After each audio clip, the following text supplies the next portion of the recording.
Burns got his nickname because he was a doer. From his days delivering votes as a ward leader for old Tommy D'Alessandro to forging compromises as a councilman. As with most politicians, he's made friends and enemies along the way. For more on that, here's political reporter Frank DiFilippo. He was a doer. He really was. The nickname was well earned. He's a good model. A person who helped us to reach across boundaries of race, for example, and form coalitions. Rags to riches. That guy went from the bottom to the top. Already, the Dew Burns story is the stuff of legend. Dew Burns rose to political prominence in the late 1960s. He aligned his East Side Democratic Organization with the breakaway New Democratic Club of Walter Orlinsky when it split from the Mount Royal Democratic Club. Black-white coalition politics was born in Baltimore. After that, it was easy to, as the Mount Royal Club began to disintegrate, at least temporarily, it was easy to work out with Dew a coalition with the New Democratic Club. We knew they could deliver. They knew we could deliver. They understood that our people would not respond racially. Dew Burns' close associate was former Senator Robert Douglas, who was elected to city council with the help of the coalition. With the two rump outfits, we decided to go together, and it wound up it turned out to be a very, very good coalition for both sides of the district.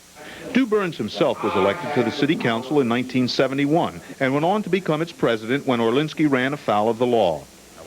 But coalition politics couldn't last forever. It began to fall apart when Senator Nathan Irby defeated Douglas in the 1982 Senate race. I've never had really a difference of opinion with Dew on many matters.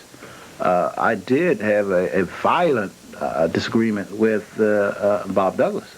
I can't understand. I've never known that he had a problem with me.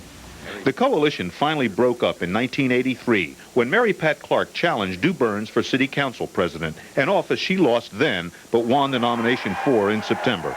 Ultimately, when Mary Pat Clark decided to run against Dew Burns, that's when it really came apart at the seams. But Nathan was the first to walk, and I supported him in that effort.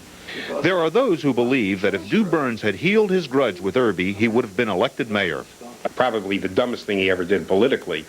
He ran McFadden against Irby, spent a lot of money, and lost. I think that's probably accurate.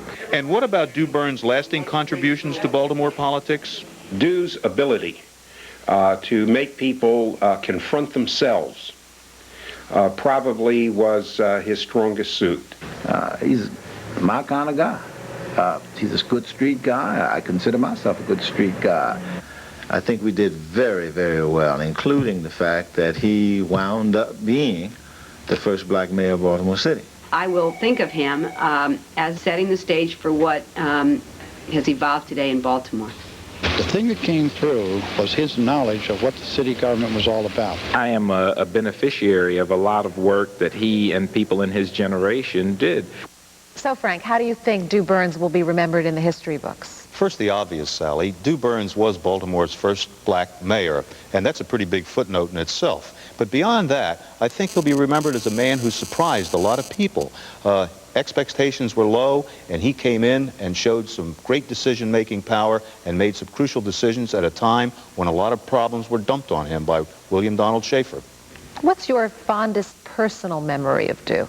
Well, Dew was a human being above all else, and I think he was great fun to cover. He always had a smart alecky remark for you. Despite his temper tantrums with the press in the final days of the campaign, he really liked reporters. He really loved being around them. And I think the humanity of Dew Burns is what all of us will remember. Thanks, Frank. Next, we'll talk with the man himself. A conversation with Dew next.